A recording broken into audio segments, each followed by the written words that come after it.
Welcome to MiConvert. In this tutorial, I will show you how to convert STP files to AMF format, completely free and online. Open your browser and search for STP to AMF MiConvert.com. Click on the first result to go straight to the converter. You are now on the STP to AMF converter page.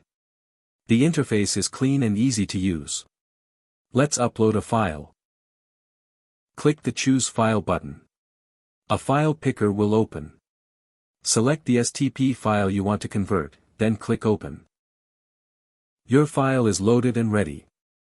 You can see the file name, size, and destination format. Click Convert now to start the conversion. The conversion is in progress.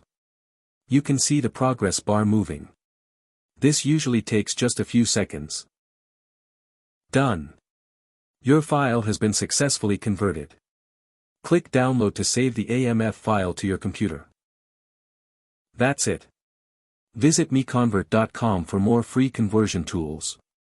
Subscribe for more tutorials. Thanks for watching.